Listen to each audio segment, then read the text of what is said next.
ወውር ውስጥ ምድረ ግብጽ እነሆ እናቱንና ሕፃኑ ኢየሱስ ክርስቶስን ይዘህ ወደ ግብጽ ተሰደስ።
ሰላም ውድ አድማጭ ተመልካቾቻችን እንደምን ሰነበታችሁ እንደምን አላችሁ እንኳን ለደብረ ምዕራፍ ዋሸራ ገዳም የጽዬ መጀመሪያ ክብረ በዓል በሰላም አደረሳችሁ አደረሰን እንግዲህ በአፋባ ምዕራብ አማራ ቀጠና ቴዎድሮስ እዝ በሁለተኛ ተፈራ ዳምጤ ክፍለ ጦር ዮሐንስ አለማየሁ ብርጌድ ከሚያስተዳድራቸው ቀጠናዎች መካከል አንዱ እንዘግድም ቀጠና ይባላል በዚህ እንዘግድም ቀጠና ደግሞ ጥንታዊቷ ታሪካዊቷ የቅኔዋ መፈጠሪያ የቅኔዋ ባለቤት የሆነችው ደብረ ምዕራፍ ወይም ደግሞ መንክራይላ በጎንጅ ቆለላ ወረዳ በጣም ብዙ የሚባሉ ጥንታዊ ገዳማት መካከል አንዷ ነች።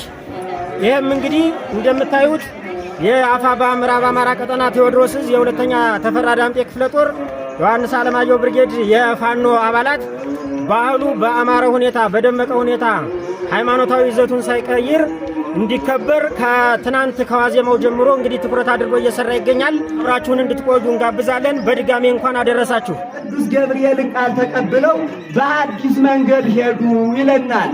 የትምህርታችን መነሻም ርዕስ ይህ ነው። በአዲስ መንገድ ተጓዙ።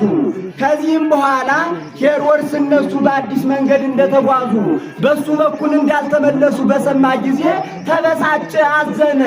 ለምን እኔ ባልኋቸው ትተው እኔ ባላልኋቸው፣ እኔ በነገርኋቸው ትተው እኔ ባልነገርኋቸው መንገድ ተጓዙብኝ፣ ምስጢሩ ታወቀብኛልና ይበሳጭ ጀመር ሄሮድስ። ከዚህም በኋላ ምን ያደርግ ጀመረ? እነሆ የቤተልሔምን ሕፃናትና በኢየሩሳሌም አውራጃዎች ያሉትን ሕፃናት ሰብስቦ ይገድል ዘንድ ጀመረ። ለምን ከተባለ ከነዚያ ሕፃናት አንዱ እሱ ሳይሆን አይቀርምና ብሎ አስቦ፣ ከዚህም በኋላ አስቦም አልቀረ። በቤተልሔም ያሉ ሕፃናትን ይሰበስብ ጀመረ። በዚህን ጊዜ ግን መልአከ ብርሃን ቅዱስ ገብርኤል ለዮሴፍ በሕልም ተነጋገረው። ምን አለው? ተንስ ወንሳ ሕፃነ ወእሞ ወውር ውስተ ምድረ ግብጽ፣ እነሆ እናቱንና ሕፃኑ ኢየሱስ ክርስቶስን ይዘህ ወደ ግብጽ ተሰደስ። እስመ አለዎ ለሄሮድስ ይንስሶ ለሕፃን ተመይቅትሎ፣ እነሆ ሄሮድስ ሕፃኑን ይፈልገውና ይገድለው ዘንድ አስቧልና አልሟልና እናቱንና ሕፃኑን ይዘህ ተሰደድ አለው።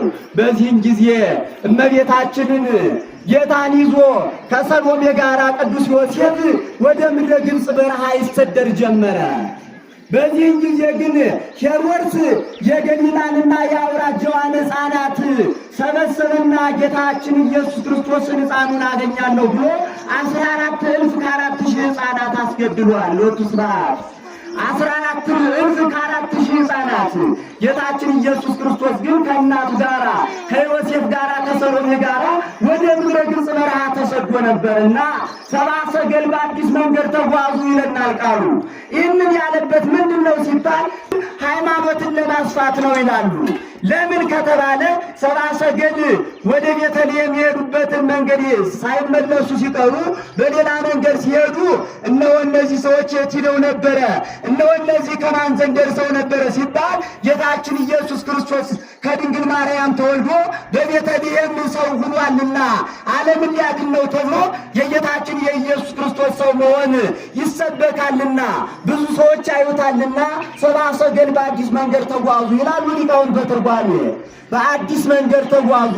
ሲቀጥልም እነ ሰብአ ሰገል በአዲስ መንገድ የተጓዙት ወገኖች ጌታችን ኢየሱስ ክርስቶስን ለማዳን ነው፣ እመቤታችንን ለማዳን ነው። በአዲስ መንገድ መጓዝ ያስፈልጋል። በአዲስ መንገድ መጓዝ እኔና እናንተ በአዲስ መንገድ ከተጓዝነ ጌታችን ኢየሱስ ክርስቶስ የተሰቀለባትን ደሙ ያፈሰሰባት ቤተክርስቲያንን ማዳን እንችላለን። እነሆ እኔና እናንተ በአዲስ መንገድ ከተጓዝነ ኢትዮጵያ ሀገራችንን ሰላም ማድረግ እንችላለን። ለጌታችን ለኢየሱስ ክርስቶስ ለድንግል ማርያም ሲሉ ሰብአ ሰገል በአዲስ መንገድ ተጓዙ። በሚያውቁት መንገድ ትተው በማያውቁት መንገድ ወገኖች፣ ከሚያውቁት መንገድ የማያውቁት መንገድ መከራ ይጸናባቸዋል። ከሚያውቁት መንገድ የማያውቁት መንገድ እሾሁ እንቅፋቱ ይበዛባቸዋልና እነሱ ግን ለጌታችን ለኢየሱስ ክርስቶስ ብለው ወገኖች፣ እኔና እናንተስ በአዲስ መንገድ ተጉዘናልን? እኔና እናንተስ የሰብአ ሰገልን ሕይወት እየኖርን ነውን? ስለ ሰላም ብለን በአዲስ መንገድ እየተጓዝን ነውን? ስለ ንስሐ ብለን በአዲስ መንገድ እየተጓዝን ነውን? የሰብአ ሰገል ሕይወት የሰብአ ሰገል ጉዞ ለእኛ ትምህርት ሊሆነን ይገባል። ለሕፃኑ ብለው ለድንግል ማርያም ብለው በአዲስ መንገድ ተጉዘዋል። እኔና እናንተ ለቤተ ክርስቲያናችን ብለን በአዲስ ሰላም መጓዝ አለብን። በአዲስ አንድነት መጓዝ አለብን። አንድ ስንሆን ኢትዮጵያ ሀገራችንን ለትውልድ እናስተላልፋለን። አንድ ስንሆን ቤተ ክርስቲያናችንን ለትውልድ እናስረክባለን። አንድ ስንሆን ሃይማኖታችንን እናሰፋለን። እኔና እናንተ ግን ስንለያይ ወገኖች ቤተ ክርስቲያናችን እንደምንለያያት ማወቅ አለብን። ዛሬ ብዙዎቻችን በጤና ምክንያት በሀብት ምክንያት ብዙዎቻችን እየተለያየን ቤተ ክርስቲያንን ከመናፍቃን በላይ እኛ እያፈረስናት ነው ወገኖች። እኔና እናንተ የምንኖርባት ይህች ዓለም እኔና እናንተ የምንኖርባት ይህች የሥጋ ኑሮ የጊዜያዊ ኑሮ ናት ወገኖች። እኔና እናንተ የዘላለም ኑሮ የምንኖርባት እኔና እናንተ የደስታ ኑሮን የምንኖርባት ኢየሩሳሌም መከራ ሕማሙ የሥጋው መከራ ረሃቡ ጽሙ የሥጋው መከራ ሁሉ ችግሩ ነገር እኔና እናንተን አይለያየንምና አንድ መሆን ያስፈልጋል። ሰብአ ሰገል አንድ ሆነው ነው በአዲስ መንገድ የተጓዙት። ይሄውም አንድነቱ ለቅድስት ድንግል ማርያም አንድነቱ ለጌታችን ለኢየሱስ ክርስቶስ ነውና እግዚአብሔር አምላካችን አንድ ሆነን በአዲስ መንገድ እንድንጓዝ መልካም ፈቃዱ ይሆንልን። በአዲስ መንገድ ተጓዙ። ከዚህም በኋላ ጌታችን ኢየሱስ ክርስቶስ እናቱ እመቤታችን እነሆ እነ ዮሴፍና እነ ሰሎሜ የግብፅን በረሃ 3 ዓመት ተመንፈቅ ሲንከራተቱ ሲሰቃዩ ረሃቡ ጽሙ መከራው ጌታችን ኢየሱስ ክርስቶስን ያህል ውሃ ማየ ሕይወት ጌታ ጌታችን ኢየሱስ ክርስቶስን ያህል ርስተ ሕይወት ጌታ እነሱን ይዘው ግን እነ ሰሎሜና እነ ዮሴፍ እነ ድንግል ማርያም ተራበች ተጠማች።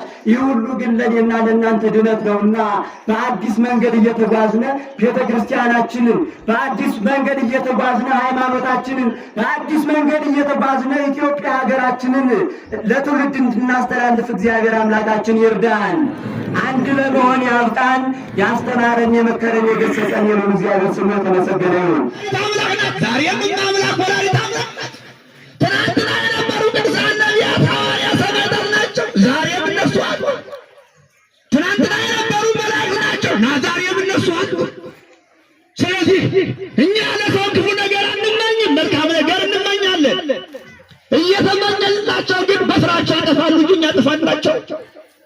ለዚያ ባህር ሆይ አይተሸሸሽ ምን ሆንሻለሁ? ልብ በሉ የፈጠራት መድኃኔዓለም ነውና ወደ ባህሩ ሊጠበቅ መድኃኔዓለም ሲሄድ ባህሩ ተናወጠ፣ ወደ ኋላ ሸሸ። አያችሁ አመልከት እጹብ ድንቅ የሚያሰኘው እኮ ክቡር ዳዊት እኮ መንክር ተላህ ያለ ባህር የባህር ጨዋታ የምጫወተዋ ፈጣሪዋን አውቃና ተረድታ የፈጣሪዋ ስትሄድ ከነበረችበት ቦታዋን ለቃ የሄደች ለዚያ ነው። እኔና እናንተስ በእውነት የፈጠረን እግዚአብሔርን በፈጠረው አንደበት እናመሰግነዋለን? ይበናል እናመሰግነዋለን። እሺ በጣም ጥሩ ካመሰገን ነው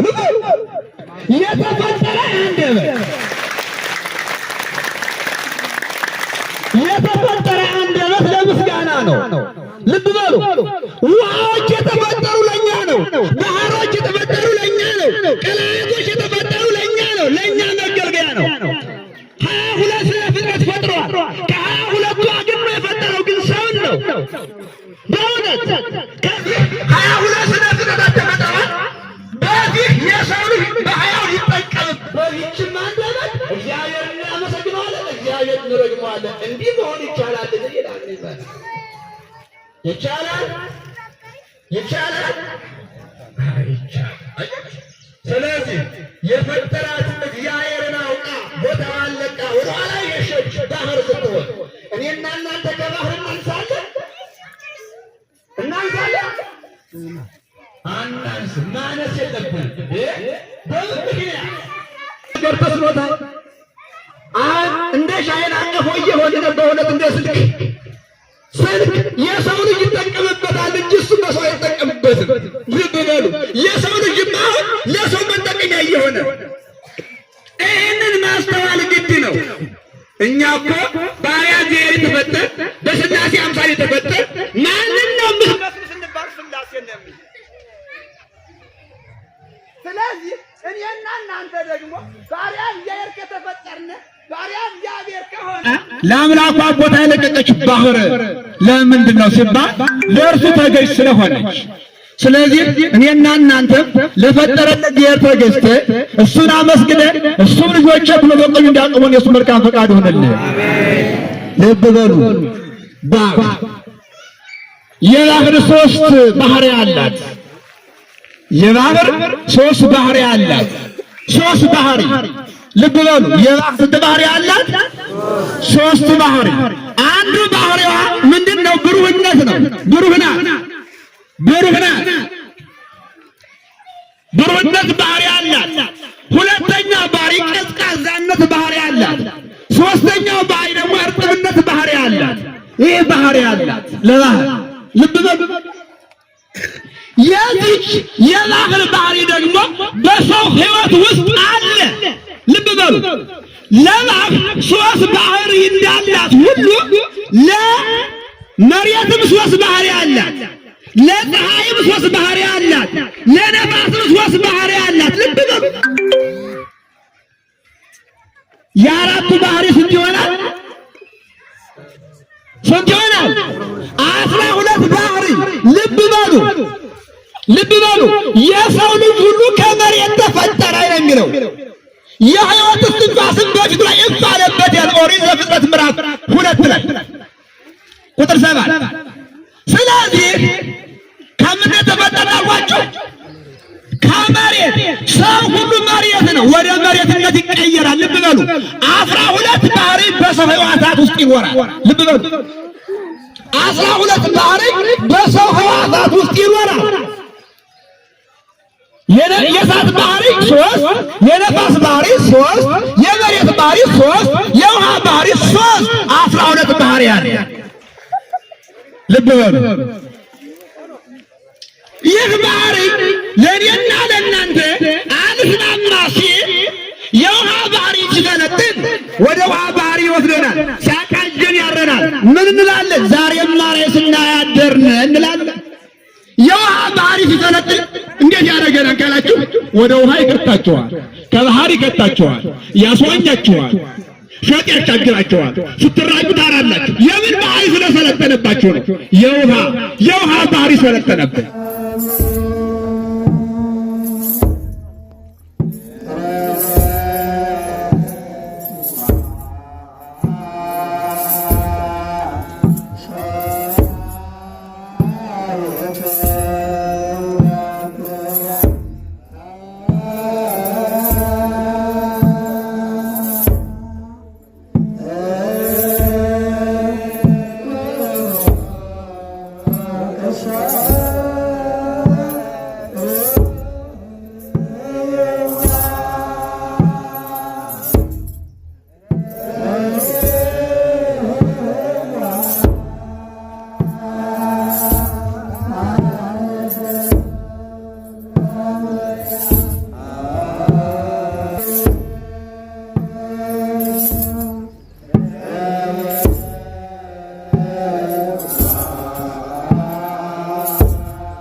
Yeah.